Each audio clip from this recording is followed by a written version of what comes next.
This is the American Law Journal. Over 20 years ago, a Pennsylvania accountant is fired for one reason. He's gay. Could the same thing happen in the state of Pennsylvania today? Good evening. I'm Christopher Naughton. Welcome to the American Law Journal. Yes, a lot has changed since the early 1990s. Gay marriage is more widely accepted than before. The Senate has just passed a new bill known as ENDA, the Employment Non-Discrimination Act. But make no mistake, if an employer across most of the country, across most of Pennsylvania, wants to fire someone because they're gay or bisexual or transgender, it's within their legal right to do so. The question is, for how long? Three guests weigh in tonight. Let's go ahead and meet them. Tony Haller joins us once again from Blank Rome. He heads up their labor and employment group. Blank Rome, a top 100 law firm across the nation.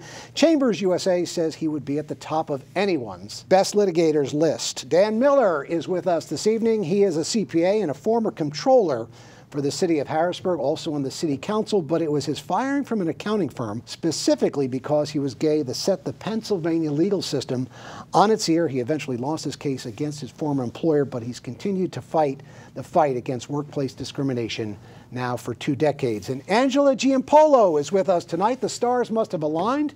We had hoped to have her on the program many times in the past, but this is the date. She represents employees in age, race, sex discrimination, and retaliation matters, but also in matters including civil rights, sexual orientation, and gender identity.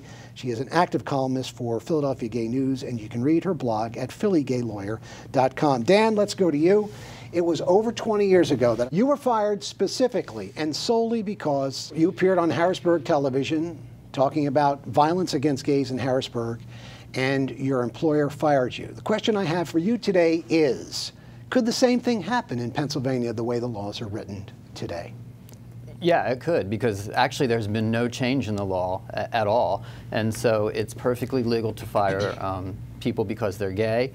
We have had more ordinances in cities and municipalities that make it illegal, but actually in my case, I lived in Harrisburg, and we had an ordinance at the time when I was fired, but I worked on the other side of the river in another county, and so it was perfectly legal for my employer to fire me. My employer did state under oath in the trial that he fired me because I'm gay, and solely because I'm gay, and also said I was the best employee he had at that time. I think he also said at the time, I think in a deposition they asked him, was he a good employee, and he said not if he was homosexual. Yeah, I think he made that comment, yes. All right, so what happened? Did you prevail at the trial level and then you lost on appeal? What happened there? Because I think it did go up to the appeals court and you lost 2-1. We did, but we also lost at the trial level. Okay. And you know, you have to remember it was 20 years ago, and it seemed as though the judge, the jury, et cetera, and the media were just blinded by the whole case about homosexuality, and we couldn't argue what I think the law is. I mean, it's sort of like today where there's no good rational argument on the other side, and so we see these marriage cases losing in state after state. But at that time, I don't think that the public and the court was open to hearing that there's no rational basis for discrimination. Right. And you couldn't go to the EEOC, and there was no Pennsylvania Labor Relation Board or corollary. So you basically had no remedy. I think one of the jurors said, we would have liked to have found for Mr. Miller, but the law gave us no option. Exactly. So you were cornered in. I would have to think, Anthony and Angela, that if this case happened 20 years down the line, even though the law hasn't changed, as Dan Miller has said, I can't imagine an employer today saying, I fired him because he's gay. I actually found out today that it was literally in his contract, and I asked Dan if he has the contract because I would like to see it, just for purely historical purposes for myself. But in the contract, it was defined as termination for cause if he found out that he was gay. It was literally in the contract that that is a potential termination for clause. You would never see that in a contract today. Absolutely not. So 20 years later, I don't think the employer would have done it the same way. And thankfully, as Dan said, there have been ordinances passed all over Pennsylvania. We have up to 33 ordinances now in Pennsylvania that protect LGBT individuals, but there's 67 counties across Pennsylvania, so we're still at 34. And within Pennsylvania, we have 174,000 LGBT employees, most of which operating without any protections whatsoever. I think that I would actually take issue that the law hasn't changed. I think that there has been an evolution of the law which I can describe under federal law. So you start from the proposition that Title VII doesn't protect people against discrimination on the basis of sexual orientation. I think that's very clear. Right. Pennsylvania does not have a statute that does that. New Jersey does, and many states, about 20 states now, that protect against discrimination based on sexual orientation, and about 15 on transgender status. But if you think about federal law, it doesn't protect, but there was a Supreme Court case called Onkal, and Onkal was a decision by Justice Scalia, so you wouldn't think that he's somebody that would lightly tread into these issues. But the question there was that somebody on an oil rig had been very badly mistreated. It's not clear that he was homosexual. In fact, he probably wasn't, but he was treated as if he was. And there was some very ugly behavior, not only just taunting, but actually physical behavior. And Justice Scalia in that case said, just because it's male on male doesn't mean that there is no claim. Now, I don't think in that case, I think it's a much misunderstood decision. I don't think Justice Scalia was saying that that would then open the door to claims that involve sexual orientation. But what he was saying is, look, we've accepted for a long time that you can have race discrimination by somebody of the same race or similar race, somebody of the same national origin. Sure. So this is just a natural extension of that proposition.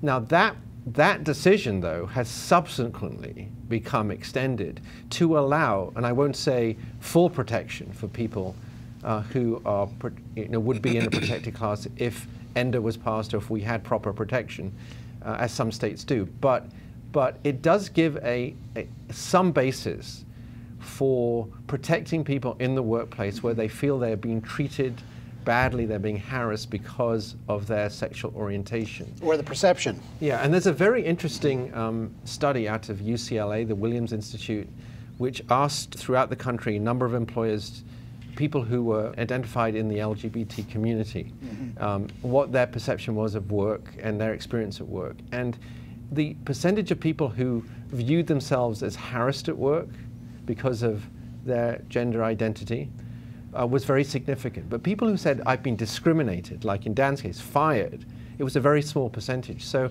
I think that the issues largely come up in the way people are perceived and treated in the workplace. Right, and that goes across the age, race, sex, gender discrimination matters. I mean, often it's a matter of perception, whether that person is in a protected class or not. I'd have to think, Angela, that even though Pennsylvania hasn't changed their laws, as you said, even though Anthony, but because of what Anthony is saying, that the field has shifted, I would have to think that creative lawyering would be called a task. So if a Dan Miller suffered the same fate that he suffered 22 years ago, even though you don't have a specific statute in Pennsylvania, come on, there's got to be something else there, whether it's intentional infliction of emotional distress, there's got to be some sort of tort, some sort of retaliation. You would think that a lawyer would have a lot more in his holster if he had to fight that fight today for Dan Miller. I'd agree with you, but at first I would like for the laws to be uniform, and so that I don't have to get creative. I get that, I get that. At the end of the day, if gay law were straight law and straight law were gay law, then I could use my creative lawyering for better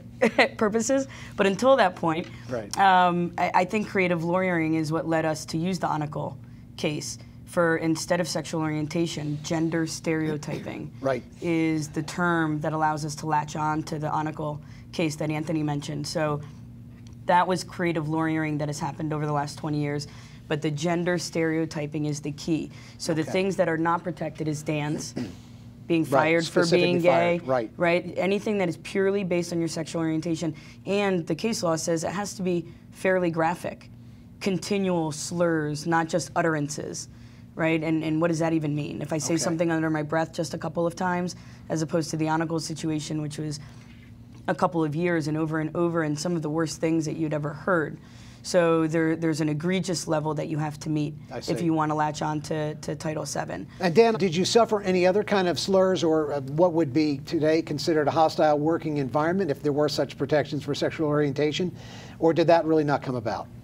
No, it was a professional office, and we were working in a professional manner, so there wasn't that type of slur or anything like that. And in those days, too, people often kept to themselves and didn't say anything, and you probably were not, offering any information. You were just going about doing your job. That's correct. You were going to say. It's so frustrating that on a daily basis, well, every other day, And I have 5 consultations scheduled next week with potential clients with cases like this. And the first thing that I have to ask, or my assistant has to ask, is which county do you live in, right? It's this patchwork of laws around the county, and how Bucks defines LGBT discrimination may be different than how Montgomery defines it. Let's make this very clear for the viewer tonight, because they may not understand that even though Pennsylvania has not adopted any law dealing with sexual orientation discrimination or gender identity, a lot of cities have done that. A lot of municipalities have done that. There are actually 33 municipalities in the state of Pennsylvania 33 that have adopted, across, right, including Pittsburgh and Philadelphia. Gotcha. Right. So if one of your clients lives in those areas, even though Pennsylvania hasn't passed a law, those municipalities have, and you can evoke the laws of those municipalities. I just wanted to make that clear, just in case people don't understand that. And then HB 300 is the legislation that has been in the works and is in the works that would give us statewide protection. And we have 29 states, currently 33 states if you're transgender, where you could be fired for being gay, and Pennsylvania is one of those. But there is legislation in the works, and for Pennsylvania, hopefully I'm thinking within the next year to 3 years, depending on governor turnover or not, administration-wise. But so there's definitely hope. But right now we're dealing with patchwork, non-uniformity, and people move. You know, someone asked me, you know, all the big cities have protections. What difference does it make? Well, in this mobile and global world, I've moved, 8 times in the last 15 years. Do I have to look at exactly where I'm going to move in the United States to see if whether I live authentically as an out human being, if I'm going to be protected? Dan Miller worked in Harrisburg, but I mean, he was working in Camp Hill, but he lived in Harrisburg. You were going to say, Anthony. Well, I think what's interesting is that actually, maybe surprisingly to some viewers, employers are really out ahead of this issue, because I wouldn't say all, but many sophisticated employers have policies that expressly prohibit, under their internal policies, discrimination on the basis of sexual orientation, marital status, and gender identity. Can I just respond to that? Can I jump in here on that? Because, yes, Go ahead, Dan. You fire first. Yeah, I'm from Harrisburg, and when this happened, it was, I had a lot of personal resources of support that was good for me. But what happened was it was a lot of publicity, and I got a lot of phone calls from people who didn't live even in Harrisburg, but lived out further in the country. Or those are the places that really need it. Yes, a lot of big employers have it, but it's the small employers, the medium employers. And these were very sad stories to me, because these were people who were being harassed or were fired.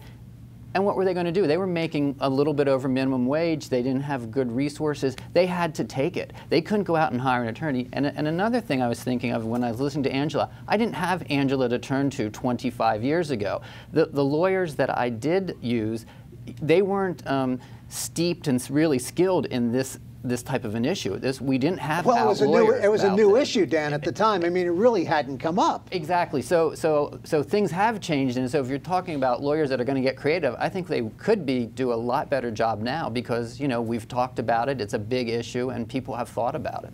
Well, that's what I wanted, to sort of try and make as the point, that I think many big employers accept that this is something that should be prohibited. The ENDA is stuck in Congress because it's not going to get through the House anytime soon. Right. Boehner has made that pretty clear. Sure. But even Obama is not really out in front of it. We have 24 million small businesses that make up 55% of the workforce. So Anthony's absolutely correct that 96% of all Fortune 100 companies have gone ahead of the government, which is sad, because we actually elect legislatures to protect us, but governments and municipalities have done it themselves. But the majority of the workforce, my firm is under 15. I could, even if ENDA were to pass, it exempts employers of under 15 people and W-2 people. With Obamacare and the increase in benefits, people are moving towards 1099s. And they wouldn't even count as 15 employees, so you need 15 true W-2 employees for this to even apply to you. And there are 27 million businesses that, including my own, where I could discriminate. So Fortune 100, they look bad. It's bad taste if you aren't on the right side of this issue. It's not even a congratulations anymore. It's who are these 4%, and let's go find them and make fun of them. But the other 96 are normal at this point. Well, part of that is just a recognition of the need to be in a position to recruit people and be hospitable to people of, all kinds of gender identity. Right, so, exactly. I think big employers have worked that out, and that it's a good thing, and so it's very accepted.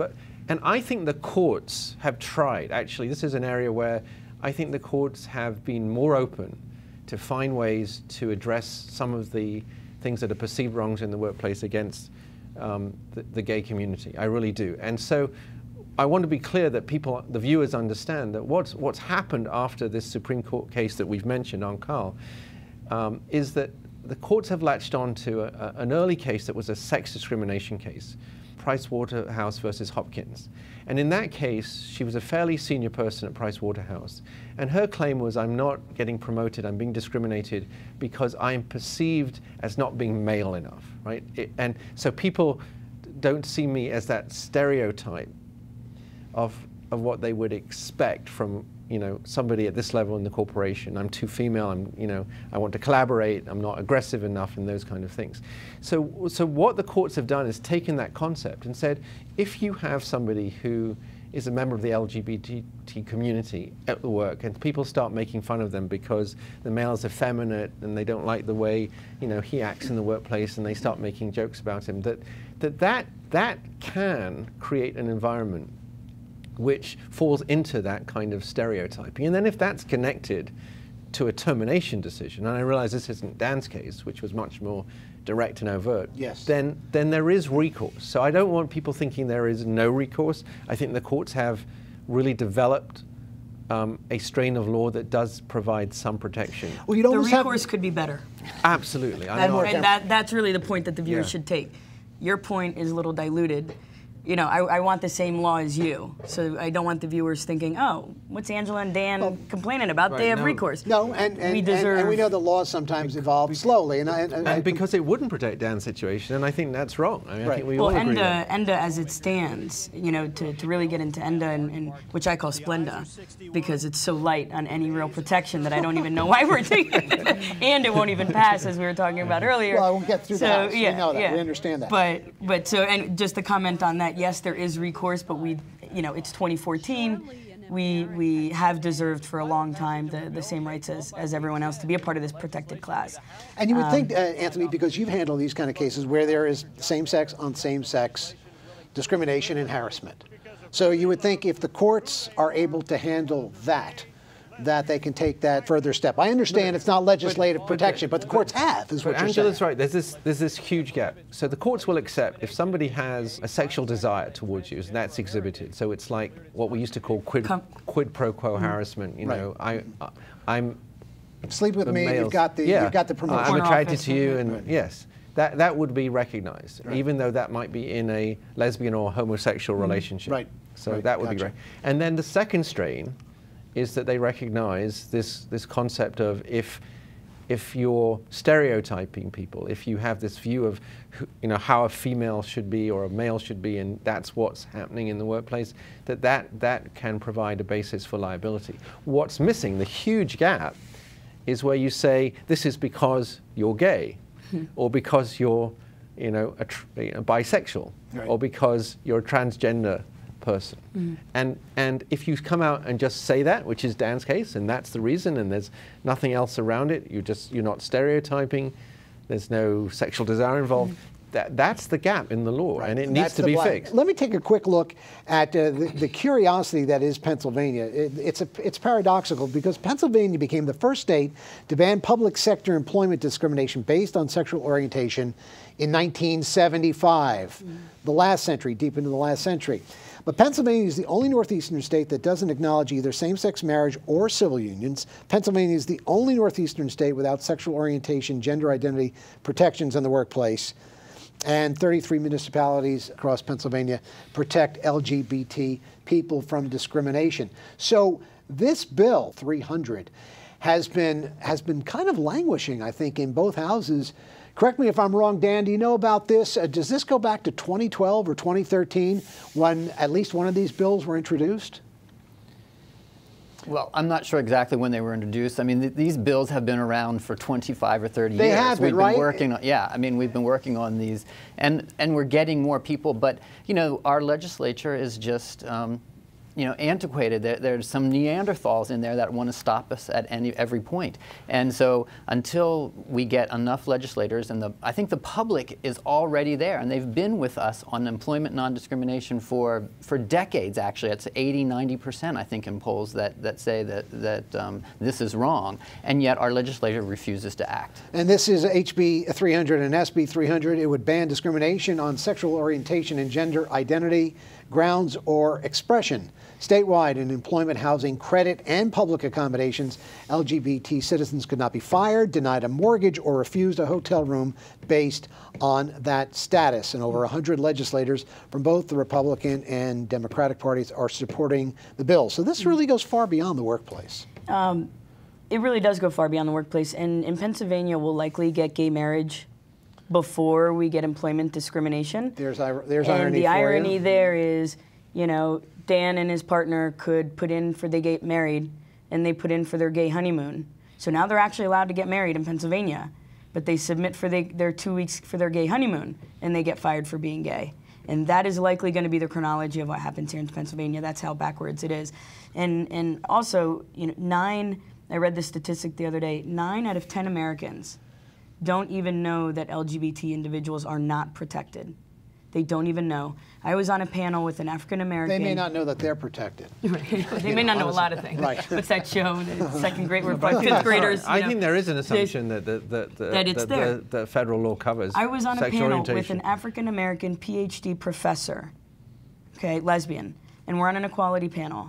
And she did not know that she could be denied public accommodation or denied a hotel room if we held hands walking into one of the 34 other counties.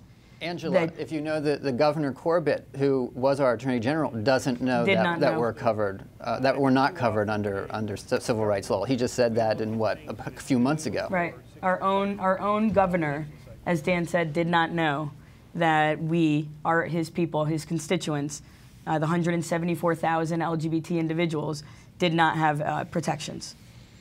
Well, this House bill, again, 300 and Senate Bill 300, is getting a lot of backing from the corporate community. PNC Financial Services announced their support recently, and there's a list of some others. So now Angela would say, well, better late to the party than never. Anthony, you might say that corporations decided, heck, if the government's not going to take action, we are. Well, I think that's what I was alluding to earlier. I think many corporations, because they see value to diversity in the workplace, have said, we're going to invest in diversity, we're going to invite it, we're going to recruit based on it. And so I think big corporations are accepting. I totally accept the proposition that in smaller businesses that the sort of social acceptance has not caught up to the situation in big companies. Right. Dan, I know you can't do this, but I'm going to ask you to do it anyway. Let's say the same thing happened to you today that happened 22 some odd years ago.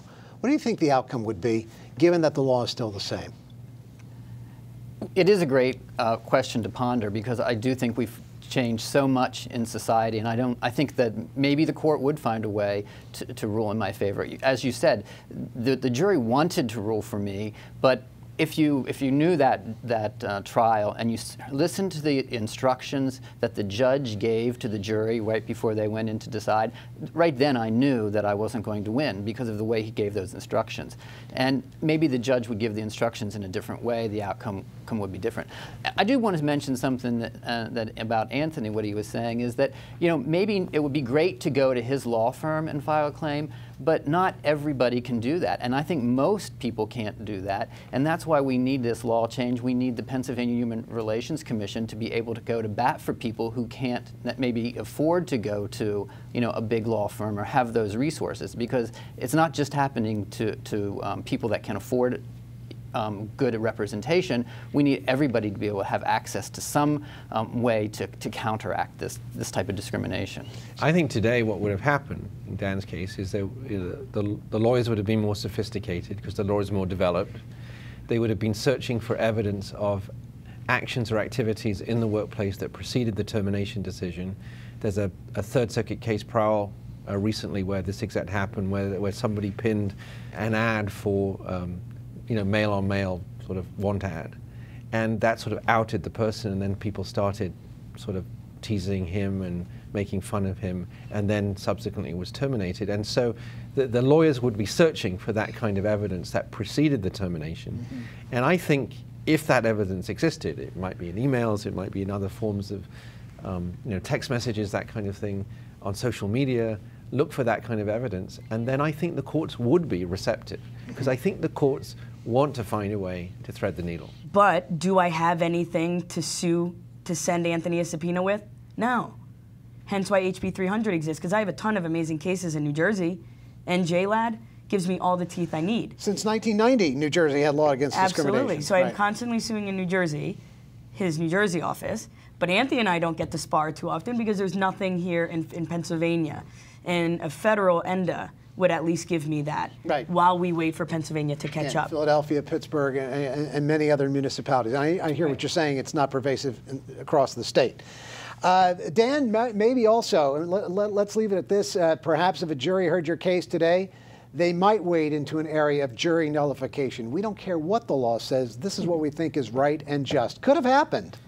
It could have happened on many grounds. I mean, not only was I fired, my employer sued me. I didn't sue him because we didn't have any basis to do that.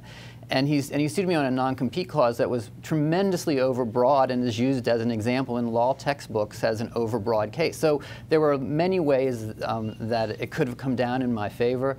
But again, I think the whole notion of homosexuality 25 years ago, it was very different than it is today. People are out, people know gays and lesbians, they know we're just regular, normal people, and it doesn't have the taboo that it did back then, and I think that was the whole crux of why I lost. One thing we haven't discussed, which is retaliation, which we should always do in this context, and I do think because employers have policies and because people can then bring claims under those policies, and if you make the right claim under the policy, if you're advised well, and say, I believe that I am being discriminated against or harassed because of gender stereotyping, right? Then you are protected by the retaliation provisions of the Civil Rights Act. And then if you're fired, then you have a real claim. We'll just have to do another show. Exactly. I want to thank my three guests for joining me tonight. Anthony Haller, defense attorney, corporate defense counsel for Blank Rome in Center City, Philadelphia.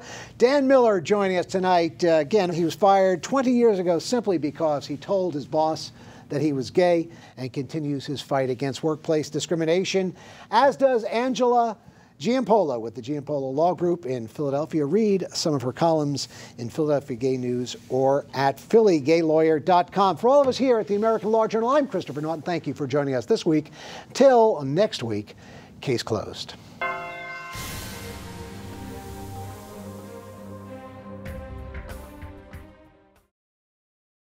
This week's American Law Journal has been made possible in part by Blank Rome, providing strategic advice for employers in today's workplace. Scheller PC, protecting consumer rights since 1977. And The Legal Intelligencer, the nation's oldest legal newspaper for lawyers.